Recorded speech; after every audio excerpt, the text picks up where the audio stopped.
Aquí está. Hare Krishna. Buenos días. Iniciamos con la lectura del Bhagavatam, lectura y estudio Srimad Bhagavatam. Estamos en el capítulo 4, texto 25, un texto interesante hoy. Comenzamos.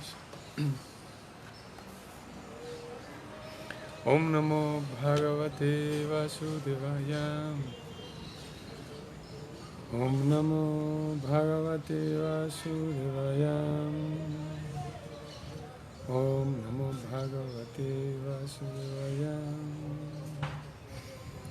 Narayanam Namaskritya Naram Chaiva Narottamam Devim Sarasvatim Vyasam Tato Jayam Mudirayet Nasta Prayesu Abhadresu Nityam Bhagavata Sevayam Bhagavati Utamashloke Bhaktir Bhavati Naistikim Srimbatam Svakata Krishna Punyasravana Kirtanam Hridiyantasto Hyavadrani Vidunoti Suhrit Satam Krishna Swadhamupagate Dharmanyana Divisa Kalaunastadrisham Nisham Puranarko Dunoditaham.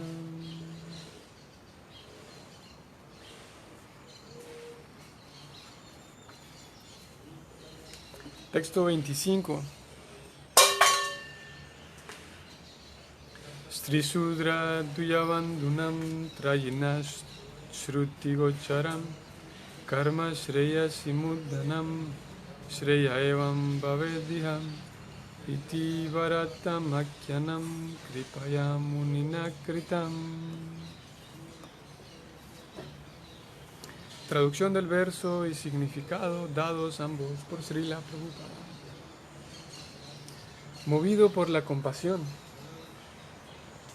el gran sabio pensó que era prudente que esto les permitiera a los hombres alcanzar la meta suprema de la vida.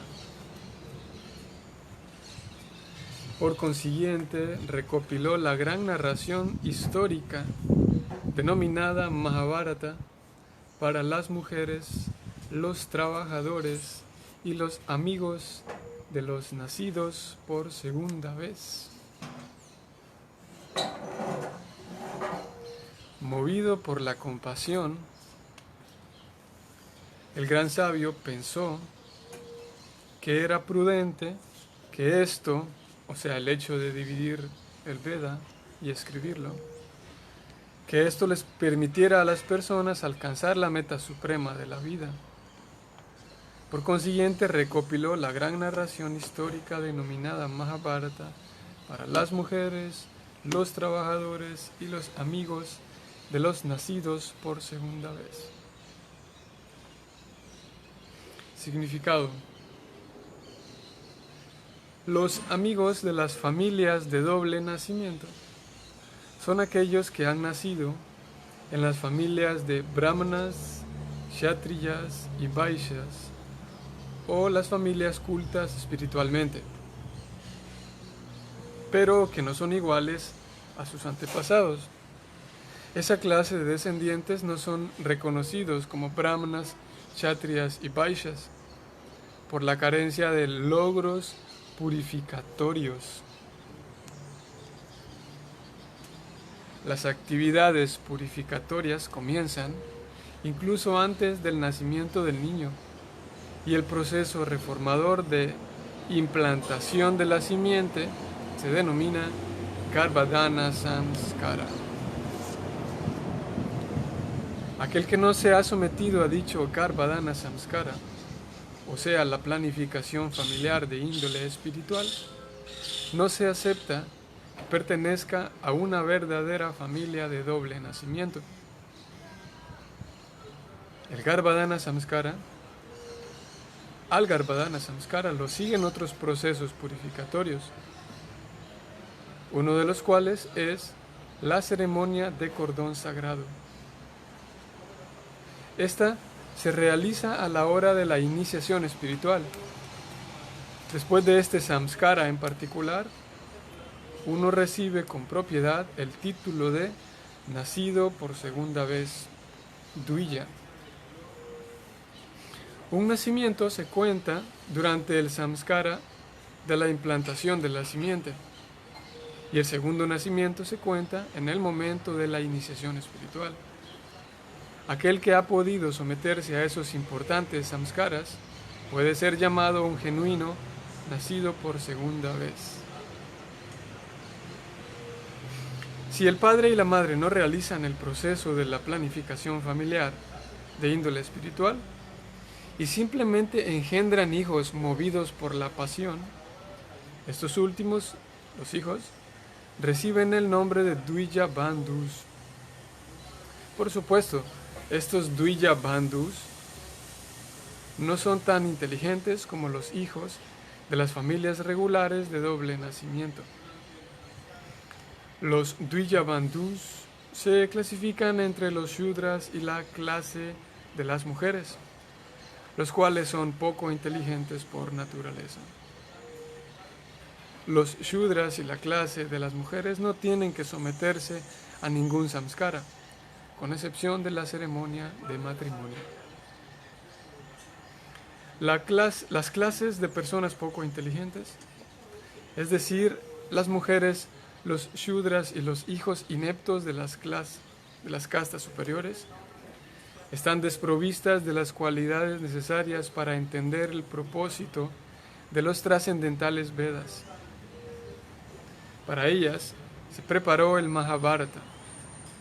El Mahabharata tiene el propósito de suministrar la finalidad de los Vedas. Y en consecuencia, dentro de ese Mahabharata se ha colocado el Veda resumen en la forma del Bhagavad Gita. La gente poco inteligente está más interesada en historias que en filosofía, y por lo tanto el Señor Sri Krishna habla la filosofía de los Vedas en la forma de la Bhagavad Gita. Vyasadeva y el Señor Krishna se encuentran ambos en el plano trascendental, y en consecuencia ambos colaboraron en lo referente a hacerles el bien a las almas caídas de esta era. La Bhagavad Gita es la esencia de todo el conocimiento védico. Es el primer libro de valores espirituales, tal como lo son también los Upanishads. La filosofía Vedanta es la materia de estudio de los graduados espirituales. Solo el estudiante del doctorado espiritual puede adentrarse en el servicio devocional o espiritual al Señor. Ello constituye una gran ciencia, y el gran profesor es el propio Señor, en la forma del Señor Sri Chaitanya Mahaprabhu. Y las personas que están apoderadas por él pueden iniciar a otras personas en el amoroso servicio trascendental al Señor. Fin del significado.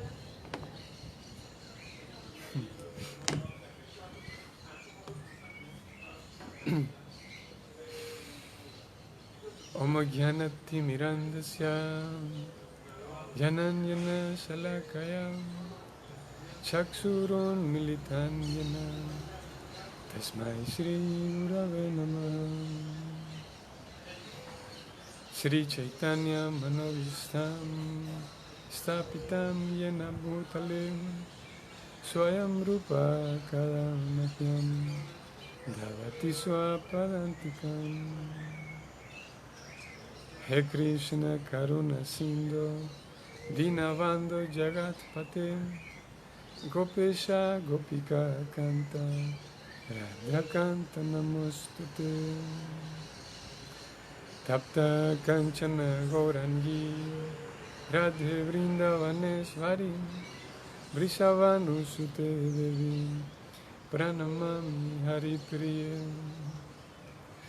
Vanchakalpa Tarubhascha Kripa Sindhuvya Evacham Patitanam Pavanivyo Vaishnavevyo Namo Namaha. Namah Vishnu Padaya Krishna Prestaya Bhutalem Srimate Bhaktivedanta Swami Niti Namine Namaste Sarasvati Deve Gauravani Pracharine Nirvishesha Sunyavadi Paschatya Deshatarine Jaya Shri Krishna Chaitanya Prabhu Nityananda Shri Advaita Gadadhara Shri Vasadi Gaura Bhaktivinoda Hare Krishna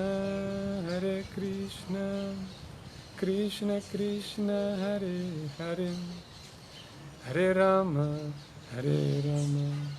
Rama Rama Hare Hare.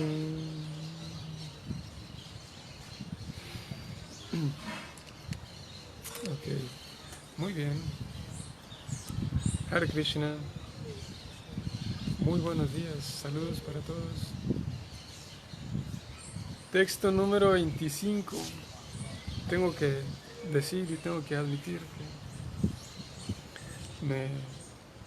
me interesan y me entretiene de una manera especial el dialogar y hablar del tema del que habla Vyasadeva y Prabhupada también, porque de alguna manera se han vuelto, podemos decirlo, el tema de las mujeres, como aquí lo mencionan, tanto el texto como Prabhupada, se ha vuelto de alguna manera un cierto tema tabú, ¿no? Y intentaremos hablar y analizar en la medida en la que nuestra capacidad nos lo permite y en la medida basado en lo que hemos escuchado de nuestros maestros y leído de Srila Prabhupada y lo que hemos visto de la vida de Prabhupada. Así que, bueno, como primera instancia vamos a mencionar que Vyasadeva, nuevamente a Vyasadeva se le menciona aquí como que movido por la compasión, él hizo eso, movido por el deseo de ayudar, movido por el sentimiento de querer ayudar a otros, él viene y escribe las Vedas. Y esa compasión lo lleva a pensar de que este mensaje pues tiene que llegar a todos, ¿no? Tiene que ser accesible a todos. Y es por esa razón que se menciona Stri Shudra Dvijabandhunam, que movido por eso y pensando de esta manera, Vyasadeva entonces recopila el Mahabharata y textos similares, pero principalmente el Mahabharata. El texto dice: para los trabajadores, las mujeres y los amigos de los nacidos por segunda vez. Y Prabhupada en el significado comienza describiendo aquellas familias o el proceso que siguen aquellas familias. Es un proceso, curiosamente él lo llama proceso de planificación familiar espiritual. Interesante. Planificación familiar espiritual, el cual es un proceso tal cual, en donde para la concepción del niño, de la niña, los padres siguen una serie de, no sé decir, normas o pasos. Es un proceso mediante el cual se puede lograr una concepción que sea de índole espiritual, de tal forma que aquellas personas que nazcan como fruto de estas relaciones puedan tener las cualidades necesarias para un cultivo espiritual más serio, de tal manera que los niños o las niñas nacidas tengan una inclinación y una aptitud más dada a entregarse a Krishna, básicamente.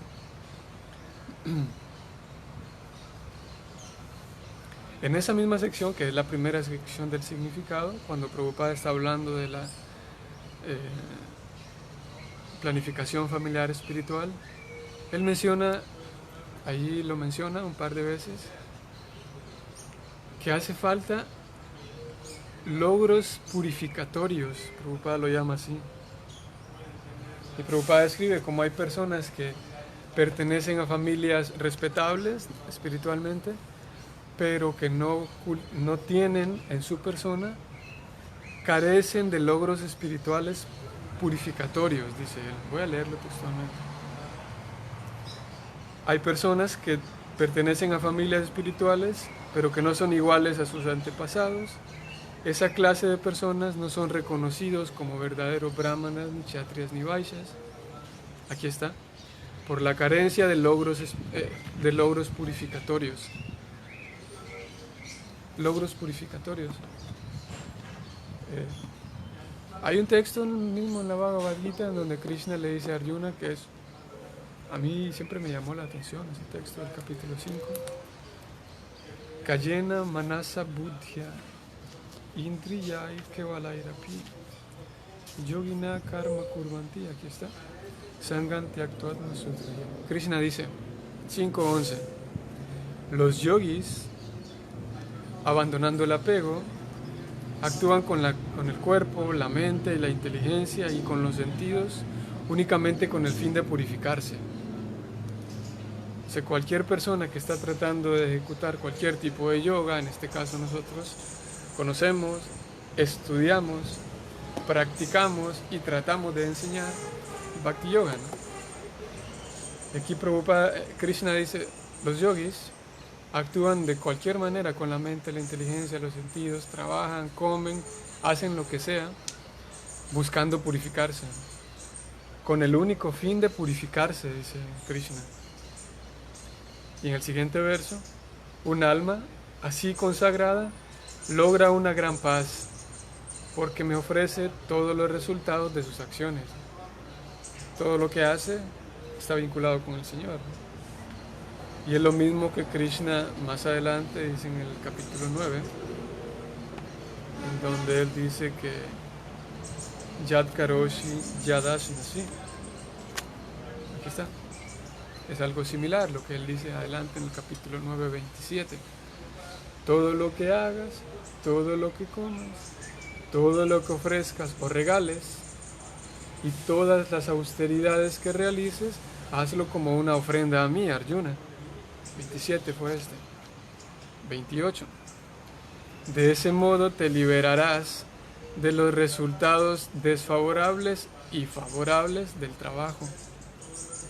Y con la mente así fija en mí, siguiendo este principio de renunciación, llegarás a mí y te liberarás. Así que esto lo traigo partiendo del significado de Prabhupada, en donde él dice que básicamente una persona incapacitada para el estudio y la comprensión de estos libros es una persona que no tiene logros purificatorios, él dice. Puedo leerlo de vuelta. Voy a saltarme de vuelta al Bhagavatam, al texto que leímos recién. Y Prabhupada dice, esa clase de personas no son conocidos como verdaderos brahmanas, kshatriyas y vaishyas, porque carecen de logros purificatorios. Así que, siguiendo un sistema que nos reporte gradualmente logros purificatorios, como Krishna lo dijo en el 5.11, que un yogi siempre está buscando purificarse con todo lo que hace. Y por ese sistema de purificarse con todo lo que hace, él llega a Krishna. Krishna le dice eso en el 9.27, que también leímos. Y eso también lo menciona Krishna en el 18.5 o 18.6, vamos a ver. 18.5. Krishna dice, los actos de sacrificio, caridad y penitencia nunca deben abandonarse. Dichos actos deben llevarse a cabo. En realidad, el sacrificio, que es al Señor Supremo, la ofrenda, el sacrificio, la caridad, que es cuando se da a los necesitados, y la penitencia, purifican incluso a las grandes almas. Aparece de vuelta el elemento purificador, la importancia de la purificación. Krishna dice, Y este capítulo 18, se titula La perfección de la renunciación. Como básicamente renunciación significa constantemente llevar a cabo actos purificatorios, de tal manera que ya renuncié, o mediante el acto de purificarme constantemente, estoy renunciando al sentido de adueñarme de todo y explotar a todo. Dos extremos, ¿no? Si en el mundo material una mente contaminada siempre está buscando adueñarse de otros, adueñarse de la naturaleza, explotar, lo contrario a eso sería constantemente ejecutar actividades que me purifiquen a cada momento, ¿no? Y de esa manera es fantástico, porque de esa manera la Gita nos presenta una forma de renuncia que no tiene que ver con irse a meditar a un templo durante toda la vida o al bosque, sino a través de ejecutar las mismas actividades que ya estoy ejecutando, pero cambio de conciencia nada más, y esas actividades las ofrezco al Señor Supremo y ya estoy ejecutando actos purificatorios. ¿Cuál es la importancia de esos actos purificatorios? Y vamos a dividirlo aquí en dos. Y es aquí donde viene el tema de las mujeres. Si no ejecuto esos actos purificatorios en mí, se va a potencializar el deseo de explotar a otros, ¿no? Explotar los recursos, explotar mi mismo cuerpo, con el objetivo de disfrutar más. Entonces intento, como tengo una lengua, a quien le gustan los dulces, a la lengua, entonces el alma intenta incluso no solamente explotar los ríos y el petróleo, sino explotar su propio cuerpo, ¿no? Tratando de disfrutar con la lengua la mayor cantidad de alimentos sabrosos. Y es en una escala menor, pero es el mismo patrón de explotar las fuentes de petróleo hasta donde ya no aguante más. Y lo mismo es explotar mi lengua hasta donde ya no aguante más. Es el mismo sentimiento. Ok. Si no alcanzo a purificarme suficiente, y partiendo de lo que dice aquí Prabhupada, yo podría decir, Prabhupada está diciendo aquí, afirmando que las mujeres son menos inteligentes. Si voy en el camino y todavía voy buscando la oportunidad para explotar a otros y ponerme sobre otros, me encontraré con esta afirmación de Prabhupada, en donde él dice que la clase de personas poco inteligentes, es decir, las mujeres, los shudras y los hijos ineptos, están desprovistos de las cualidades necesarias. Si en mi corazón está todavía ese deseo de explotar a otros, pues esta afirmación de Prabhupada me servirá como un arma, como un escudo sobre el cual escudarme, sobre el cual un arma la cual puedo utilizar para defenderme, mi sentimiento de superioridad sobre otros, ¿no? Vamos a ponerlo de esta manera, porque si el sacrificio y los actos purificatorios me limpian suficiente, llegará el momento en donde entienda que hombres y mujeres, en fin de cuentas, todos somos iguales, sirvientes de Dios, ¿no? Por esa razón se requieren los actos purificatorios, ¿no? Tanto para si un hombre se siente superior, pero también para el otro lado. No solamente porque hay los dos extremos, el grupo de hombres que se sentirían superiores, porque Prabhupada aquí lo afirma, y el grupo de mujeres también, así como un grupo de hombres movido por el deseo de explotar, que es insano. También un grupo de mujeres, podríamos decir, podrían saltar y señalar a Prabhupada y señalar a las escrituras de que, en esos libros se dice que las mujeres son menos inteligentes. Esa conclusión, la conclusión de señalar a Prabhupada y señalar a los libros, a los Vedas, señalarlos de, ¿qué palabra? ¿Misoginia podría ser? Está esa palabra y ese concepto. Ambas conclusiones son insanas, ¿no?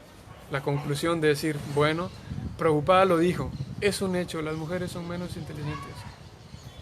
esa conclusión no es tan sana, como digo. Ahora vamos al otro lado. La conclusión de que, Prabhupada y los Vedas son separatistas y son machistas, por lo tanto no me convence esa filosofía.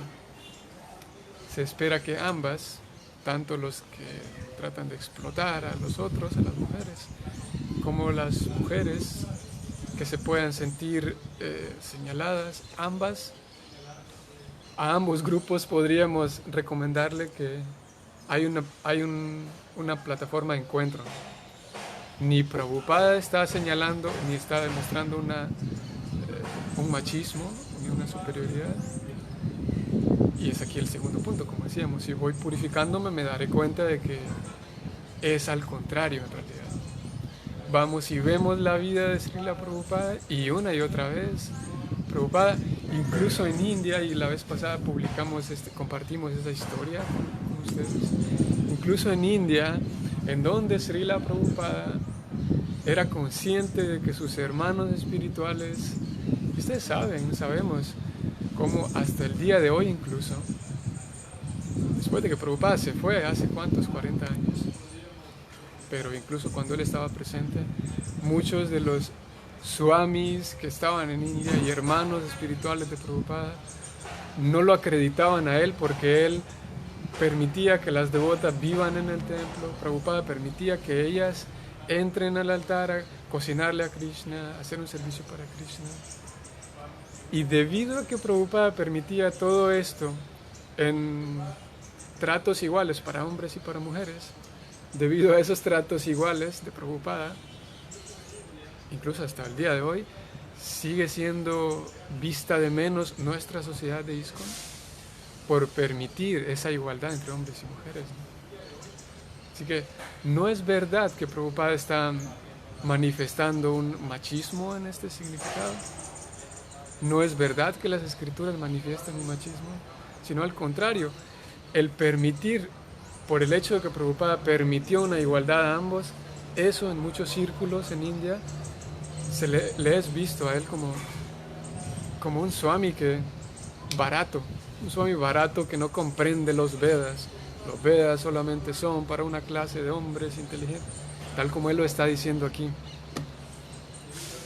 Esta clase o ciertas clases principalmente dentro de India, déjenme ir y leerlo porque Prabhupada lo mencionó y lo podemos encontrar entre líneas. Vean lo que dice más abajo. Prabhupada dice, déjenme encontrarlo.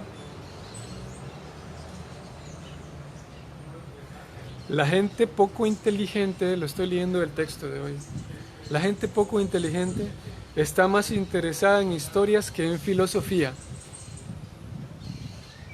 Dicho por Prabhupada, aquí está. Y eso es un hecho. Incluso cuando estudiamos un poco de oratoria para presentar un tema y para el sistema que consiste en exponer temas, exponer una clase, nos encontramos que es necesario contar relatos, contar historias, porque la audiencia capta mejor un mensaje con relatos y con historias, ¿no? Porque la tendencia natural para todos nosotros, nuestra psicología, nos da muy poco para la filosofía, porque la filosofía cada vez es ir adentrándose más en un concepto y meterse más, y en ocasiones es denso. Así que un recurso fantástico es contar historias, ¿no? Es contar historias o ejemplos o anécdotas para que la mente de la audiencia, incluso el orador, se mantengan ahí frescos, no se aburran. Así que es un hecho cierto que nos cuesta la filosofía. Ahora, ¿qué dice nuestra filosofía en términos de hombres y mujeres? La filosofía dice que hombres y mujeres son iguales, ¿no? Y que en fin de cuentas, una persona que tenga más sinceridad avanzará más en el sendero espiritual, independientemente si es hombre o mujer, ¿no? Y la sinceridad no es que se manifieste más en hombres o en mujeres, ¿no? Sino que es universal. Por fortuna, la sinceridad es el elemento más y la actitud que la persona tenga, ¿no? Eso dice nuestra filosofía. Pero partiendo de esto que Prabhupada dice en el significado del mismo, las personas poco inteligentes están interesadas no tanto en la filosofía, están interesados en otras cosas, ¿no? Como historias, en este contexto no son historias. ¿Qué sucede con esta clase de personas que dicen sí, los Vedas, las escrituras védicas son solamente para cierto grupo elevado de personas? Eso es una falta filosófica, en el sentido de que si todas las almas son iguales, iguales sirvientes de Dios, pero yo restrinjo esta información solamente para algunas almas, las almas, ¿cómo es la palabra? Cualificadas o calificadas. Eso en sí mismo es una falta filosófica, una falta de comprensión filosófica. Una comprensión filosófica más abierta es que, hey, todos somos iguales. Y si bien es cierto, hay ciertos roles externos, por supuesto, que se siguen, porque hay cierta convención social. Y si bien es cierto, un niño es igual que su papá, porque los dos son almas, pero el papá tiene la responsabilidad de irle ayudando, cuidarlo, protegerle y todo lo demás, ¿no? Sin embargo, el papá o la mamá, si es una mamá y un papá sano de la cabeza, la mamá y el papá no se sentirán superiores al niño. No es que el niño hace algo y aprende a escribir los números y el papá viene y le dice, eso no importa, tú aprendiste a escribir hasta 10, pero yo sé contar hasta 2000. No es que el papá está intentando aplastar a su hijo, a pesar de que tiene una responsabilidad de guiarlo y cuidarle. Un papá sano siempre espera que su hijo crezca y sea mejor en la vida y todo lo demás. Así que hay roles externos, por supuesto. Sin embargo, filosóficamente, pues todos somos completamente iguales. Y Prabhupada lo manifestó, eso es lo importante. Porque podría parecer que la afirmación de Prabhupada, de lo que él escribe hoy, podría parecer que él mismo tiene un espíritu machista, ¿no? Pero como dijimos, basta con ir y ver la vida de Prabhupada, cómo él convivía y trataba a sus discípulos, a sus discípulas, de igual manera. Y lo que él escribe aquí es aplicable tiene que ver con un contexto histórico, y es ese contexto histórico lo último que vamos a hablar en la clase, antes de leer los significados. Algunos de ustedes habremos leído de la Bhagavad Gita, en donde Krishna le revela a Arjuna la razón por la cual él viene al mundo material, ¿cierto? Capítulo 4. Krishna le dice en el capítulo 4 que Yada hi dharmasya, yo aparezco cada vez que la religión desaparece, ¿no? Y aparezco para restablecer los principios religiosos. Eso dice Krishna, capítulo 4, textos 7 y 8. Donde sea que haya un declive de la religión, yo aparezco o envío a alguien, dice él, para revivir eso. Y más atrás, un par de versos más atrás, Krishna le dijo que Evam Parampara Praptam. Krishna le dice a Arjuna, hay un Parampara, una sucesión discipular, que hasta este momento se rompió, le dice Krishna a Arjuna.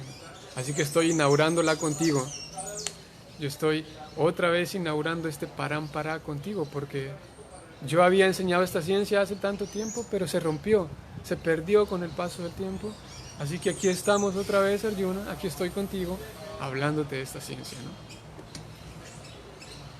Ese es el momento, y hasta ese momento en el que ellos están hablando, Krishna afirmando que esta ciencia se rompió, pero curiosamente, si lo pensamos, en ese momento, Krishna hablando con Arjuna, había toda una sociedad védica,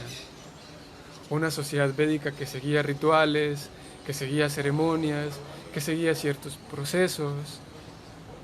Pero ¿por qué razón Krishna está diciendo que la sucesión se rompió? Si estaba vivo Vyasadeva y había grandes sabios, ¿por qué razón Krishna dice que se rompió la cadena de sucesión discipular? Y es que una de las razones, uno de los indicativos que muestran que había una perversión en la comprensión espiritual es justamente esta: el no ver a todas las personas de igual manera.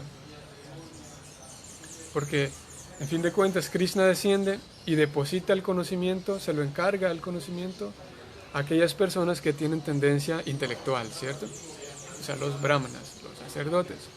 Krishna dice: tengo algo por informarles, ahí les va. Esto es, este es el conocimiento espiritual, ahí está. El detalle es que aquellas personas que reciben ese conocimiento espiritual son almas, algunas almas condicionadas y van en su proceso espiritual y tal. Pero Krishna lo menciona en la Bhagavad Gita, que hay un peligro incluso para aquellas personas que tienen una capacidad intelectual, o los brahmanas. ¿Cuál es el peligro? El peligro es que yo, que estoy aquí con una vida más brahmínica, más intelectual y sacerdotal, puedo, sin darme cuenta, caer a sentirme superior a los demás. Entonces, como lo que me acaban de enseñar, y Krishna me lo enseña, y se me revela todo esto, pero yo que estoy socialmente, estoy en una plataforma más elevada, porque soy yo quien expone el conocimiento a los demás, ¿no? Y los demás ni siguen las normas que yo sigo. Los demás, como acabamos de leer de Prabhupada, esa familia ni siguió todas las normas para tener a su hijo. El peligro con el conocimiento es que me regala a mí, o a aquellos quienes tienen el conocimiento, me regalan a mí la visión, como estoy siguiendo todo, y me doy cuenta qué es lo que hay que seguir y qué es lo que no hay que seguir, y lo sigo todo, me doy cuenta de que, hey, él no lo está siguiendo, él sí sigue todo, pero más o menos, ella está mal en esto. Entonces, hay la tendencia a que surja la superioridad. Y hasta este momento, como digo, esta es la parte histórica, porque Krishna le dice a Arjuna en el capítulo 9, de que este conocimiento que te estoy revelando de vuelta es aplicable para todos, lo mismo que aparece en el texto de hoy, 9.32. Voy a ir a leerlo, y en este caso de la Bhagavad Gita. Lo leímos ayer también, me parece. Krishna le dice a Arjuna: quien sea que se refugie en mí, ya sea las mujeres, los vaishyas, los shudras, pueden dirigirse al destino supremo. Krishna le está revelando está reinaugurando esta sucesión discipular con Arjuna, y en esa inauguración del tema espiritual, Krishna le dice: todos pueden llegar a mí, cualquier persona, distinto a lo que se concebía hasta ese momento. Antes de que Krishna lo hable, había una religión pervertida, ¿no? Si Krishna lo afirmó, de que estoy inaugurándolo contigo, Arjuna. Por lo tanto, había una religión en cierto sentido. Habían conceptos pervertidos, ¿no? Y uno de los conceptos pervertidos era el que no todos pueden llegar al Señor Supremo. ¿Las mujeres van a llegar al Señor Supremo? ¿Los shudras van a llegar al Señor Supremo? Esto era lo que se pensaba, ¿no? Y de alguna manera se sigue pensando. ¿Los comerciantes van a llegar al Señor Supremo? Los comerciantes que se dedican a ganar dinero y a pensar todo el día en cuentas y facturas y a tratar de poner ganancia y mentirle a la gente para ganar. Esta clase sacerdotal decía: esa clase de personas, los comerciantes y las mujeres, no pueden entrar, no pueden llevar a cabo las normas védicas. Eso era un pensamiento pervertido, y es un pensamiento pervertido. Pero Krishna aparece, llega con Arjuna y le dice: aquí estoy, Arjuna, te voy a explicar cuál es lo real, cuál es la neta, como se diría en México. Esto es lo real. La verdadera religión es que todos pueden llegar a mí. Y es lo mismo que hace Vyasa, movido por la compasión, siendo una encarnación de Krishna. Es lo mismo que él hace. Él se da cuenta y trata de escribir viendo que aquellas ceremonias, aquellos rituales que se seguían hasta ese momento estaban destinados para ciertas personas, él dice, bueno, si aquí todos tienen que beneficiarse. La cuestión es que pues todos tienen el mismo derecho, si bien es cierto, diferentes circunstancias sociales, pero en fin de cuentas todos son almas espirituales, ¿no? Así que tiene que haber un sistema que beneficie a todos. Así que Vyasa escribe de tal manera que todos podamos salir beneficiados. Diferente, como digo, diferente a lo que se pensaba hasta ese momento. Y se sigue pensando hoy en día, de que hay cierto grupo de personas que no merece, que es inmerecedor de acercarse a Dios. Y si es inmerecedor de acercarse a Dios, por lo tanto, ni es impensable que ese grupo de personas llegue a Dios. Y no solamente las mujeres. Lo que pasa es que como nosotros, está ahí el tema más de las mujeres más cercano a nosotros, pero cuando se habla de los Shudras, en realidad, como bien está diciendo aquí Angie, y Madre Amrita Ganga, en fin de cuentas, esos Shudras se refieren a nosotros, ¿no? O a todas aquellas personas, bueno, no sé si decir a todos nosotros, pero según las escrituras, todas las personas que nacen en Kali Yuga nacen con un espíritu, con una psicología Shudra, en el sentido de que cuesta trabajo el filosofar, como decíamos, el pensar en aquellas verdades profundas de la vida. Por esa razón Vyasadeva dice, voy a escribir así como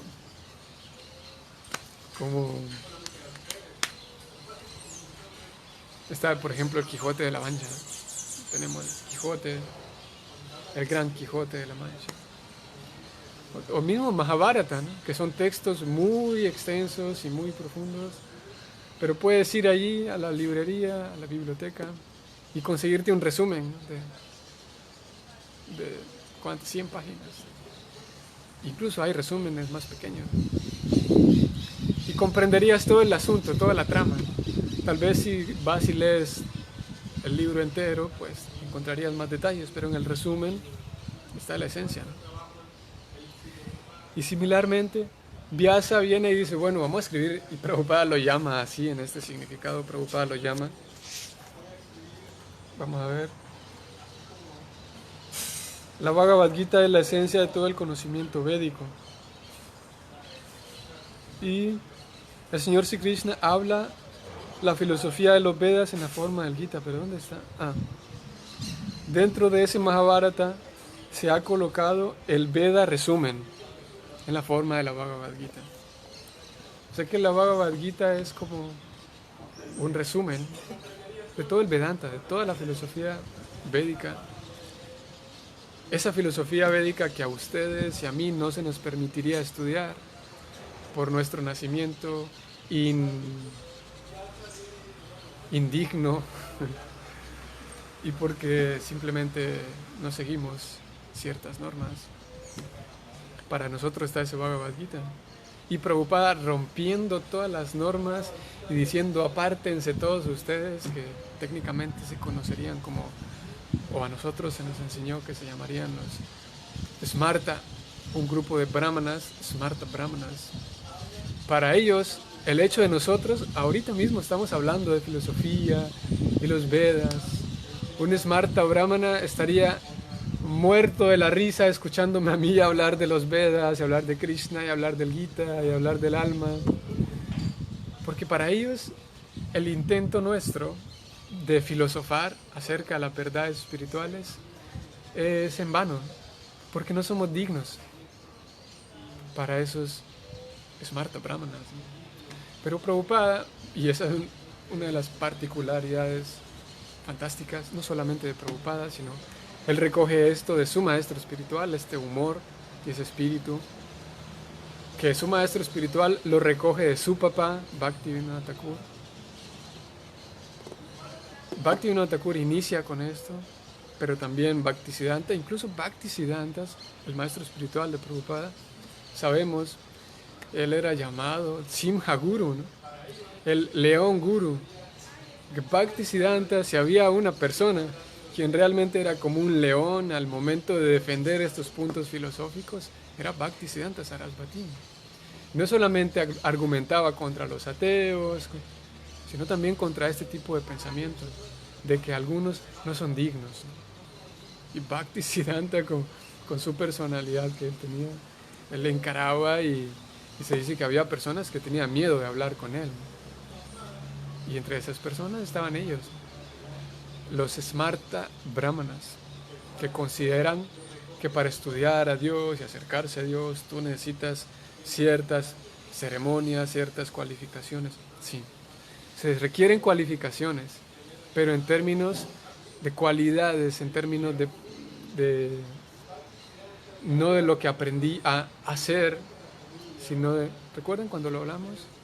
La cualificación para estudiar los Vedas no viene de habilidades de hacer cosas, sino de cualidades realmente dentro de la persona, como la sumisión, la sinceridad, la franqueza, recuerden que habló, la limpieza, independientemente si nacimos o donde hayamos nacido, ¿no?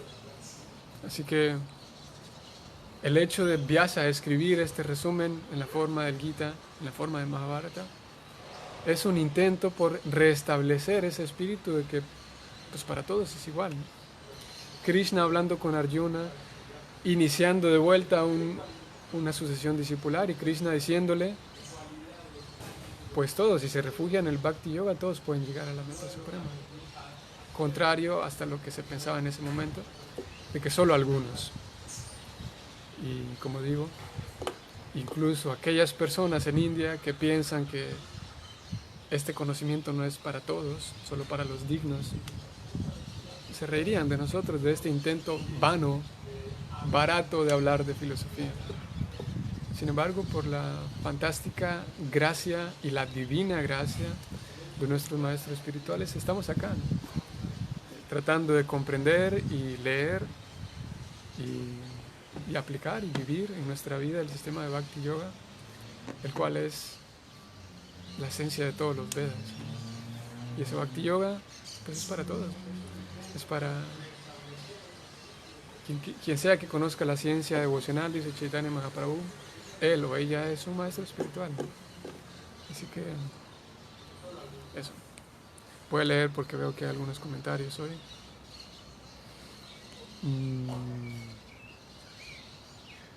Madre Amrita Ganga, por lo que entendí, las mujeres no necesitamos ni siquiera el segundo nacimiento.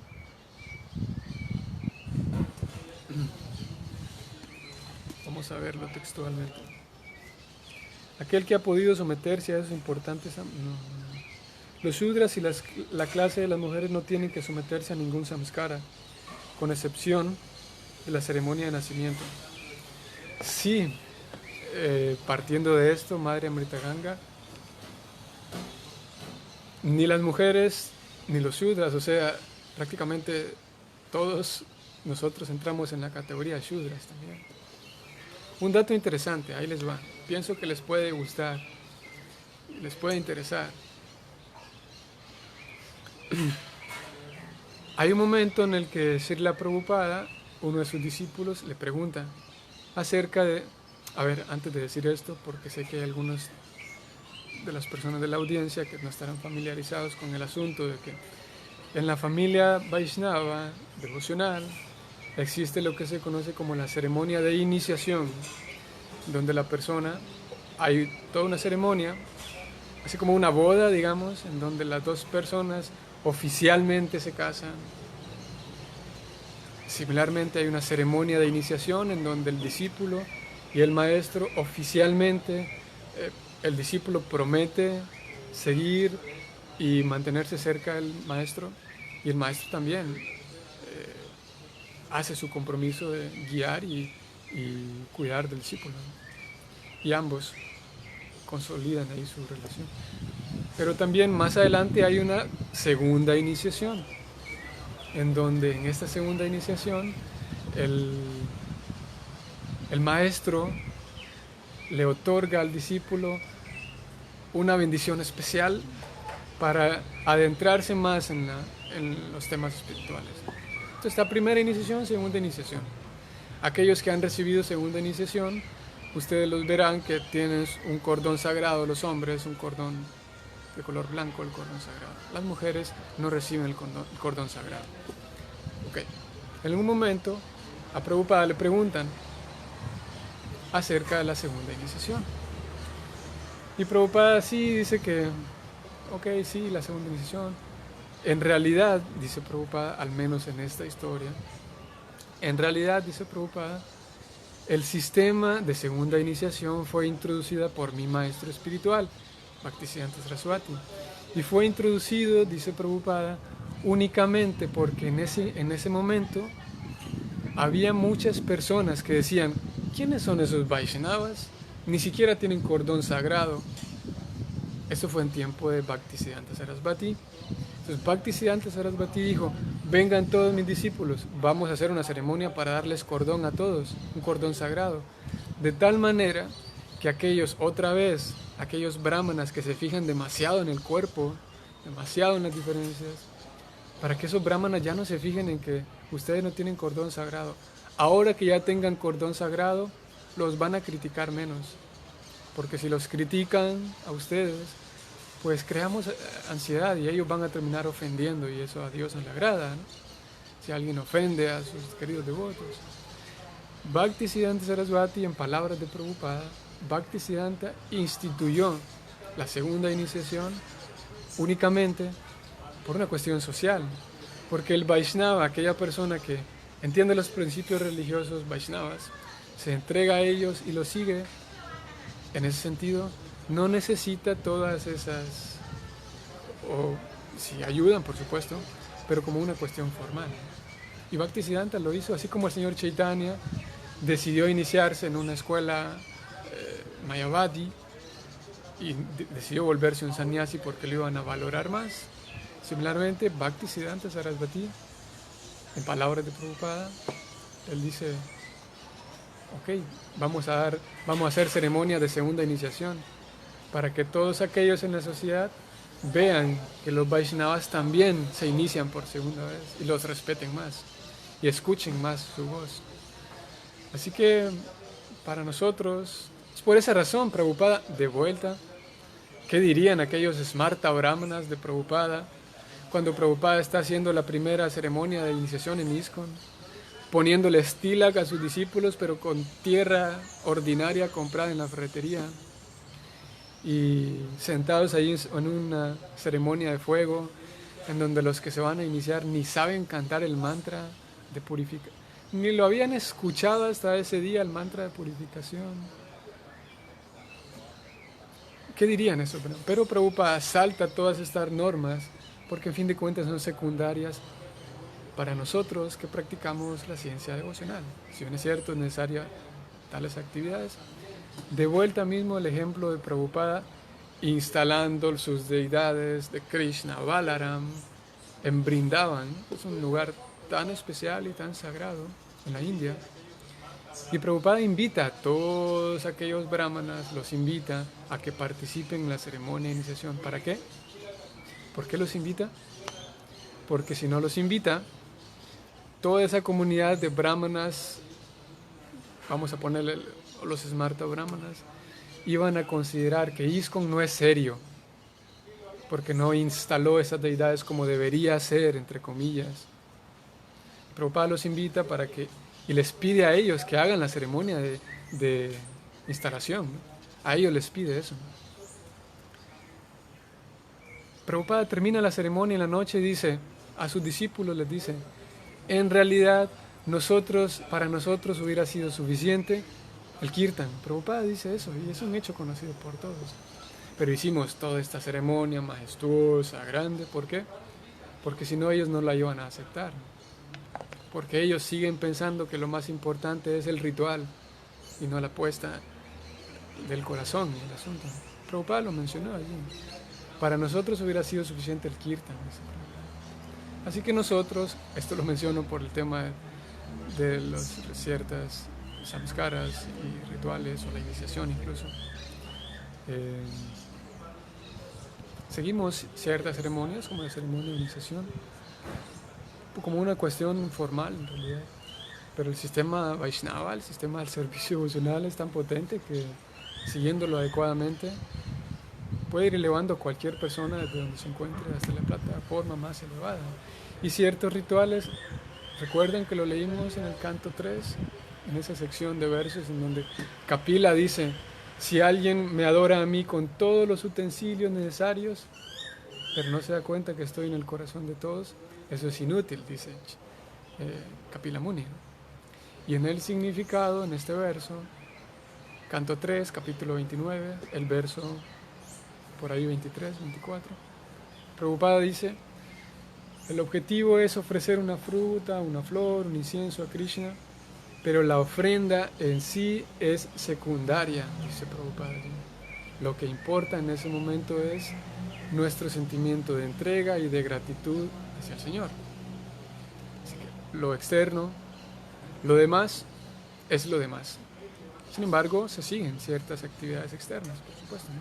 Pero todo esto lo decía porque mi madre, Amrita Ganga, dijo que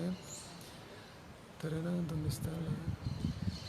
No necesitamos el segundo nacimiento. Sí, nosotros, en un sentido, no necesitamos esa segunda iniciación en palabras de Prabhupada. Sin embargo, sigue haciéndose como una cuestión oficial, como una cuestión ceremonial. En Occidente todos somos hijos no planificados espiritualmente. Sí, posiblemente haya algunas excepciones, posiblemente, pero básicamente todos nacimos, como dice el mantra, Om Jnana Timiranda, ¿sí? Todos nacimos en una oscuridad, una oscura ignorancia, y en Occidente más. No querría decir que en India hay una oportunidad más grandes para acercarse a Krishna, pero como ya lo sabemos, en India también hay oportunidades fantásticas para terminar con un enredo filosófico en la cabeza y alejado de Krishna. No es que en India todo el mundo dice: Jai Krishna, me entrego a Krishna y entrego mi vida al servicio devocional. Hay esa oportunidad, por supuesto, pero también hay la oportunidad de escuchar enredos filosóficos que me terminan alejando de Krishna. Así que en Occidente, sí, un poco más en Occidente, somos no planificados. En India también hay una buena cantidad de hijos no planificados. Esto es Kali Yuga, ¿no? Así que todos somos Shudras, esa es la pregunta. En un sentido general, sí, por nuestra incapacidad de pensar filosóficamente, nuestra incapacidad nuestra incapacidad proactiva, digamos. Si bien es cierto, todos tenemos también al mismo tiempo ciertas cualidades, cierta vocación. No es que todos somos por vocación Shudra, sino más bien por, ¿cómo sería la palabra? Por sentimiento, tal vez, por vocación, no, porque naturalmente hay personas que son más artísticas, más intelectuales, más deportivas. No es que todos somos. A ver, los Shudras, la categoría Shudra serían aquellas personas que son más dadas a la ¿cómo es esta palabra? La artesanía, por ejemplo. La artesanía, a llevar una vida más simple en el sentido de cero sofisticación, más simple intelectual incluso, más dado al servicio a los demás y tal. Pero sí hay diferentes modalidades, incluso a pesar de que tenemos un espíritu Shudra, de estarnos lamentando todo el tiempo, de estar frustrados todo el tiempo. En ese sentido es que se nos llama Shudras. Pero como, según yo, ni a Shudra llegamos, dice Angie, sí, en un sentido estricto sí, ¿no? Porque Shudra sigue ciertos, en aquella sociedad védica, Shudra sigue ciertos principios. Pero desde el momento en el cual nosotros iniciamos el servicio devocional, en un sentido, es irrelevante si soy Shudra, si soy una mujer, si soy un hombre, si soy un brahmana. En un sentido es irrelevante, pero en otro sentido es muy relevante, porque si yo ofrezco a Krishna aquellas actividades que me son naturales y que me son cómodas y naturales, pues el servicio estará mejor. Krishna dice eso: es tan peligroso actuar como actuaría otro, que Krishna lo compara incluso a la muerte.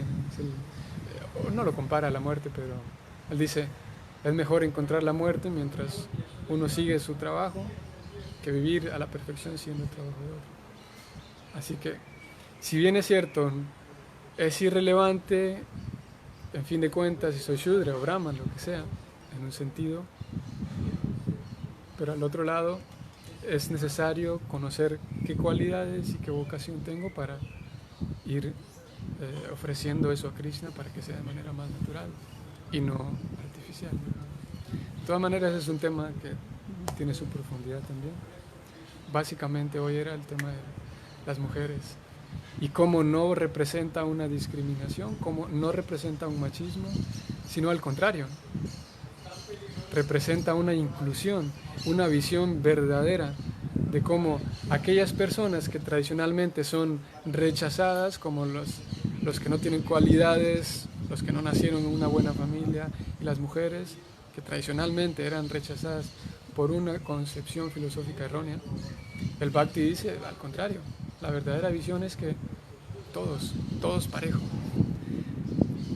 Como digo, al mismo tiempo, no querría decir que todos tendrían los mismos roles, sigue habiendo diferentes roles, diferentes ocupaciones, pero si bien es cierto, mismo trato hacia con todos. Nadie es mejor que nadie, siempre y cuando cultive su sinceridad, y todos estamos trabajando para limpiar de nosotros cosas como la lujuria principalmente. Krishna dice, la lujuria es el enemigo que todo lo devora. Así que, a fin de cuentas, si una mujer y un hombre tratan de limpiarse y purificarse, como decíamos, de la lujuria, quien lo haga más rápido y quien tenga más purificación está mejor posicionado, ¿no? Así que, tal como dice Alexander, al final es una purificación con el cuerpo, a sí mismo. Así que terminamos hasta ahí. Ni por favor, ni nos agarremos de estos versos para explotar y aplastar a las mujeres, ni tampoco lo otro, ni por favor leamos estos versos y nos sintamos atacados por Prabhupada y veamos que Prabhupada es un machista. No, al contrario, él dio su vida porque nosotros los indignos recibiéramos esto. Así que eso es lo que podemos decir. Terminamos hasta ahí, ¿no? Ya nos pasamos un par de minutillos. Ok, hoy es martes, así es. Martes nos vemos en la tarde, 5:30 a 6:30. Hoy y el jueves que viene hablaremos de las 6 actividades que favorecen el Bhakti. Las 6 actividades que potencializan el Bhakti, que lo mejoran. 5:30 a 6:30. 7 de la tarde Ramayana y nos vemos mañana también. Hare Krishna, saludos para todos, feliz día.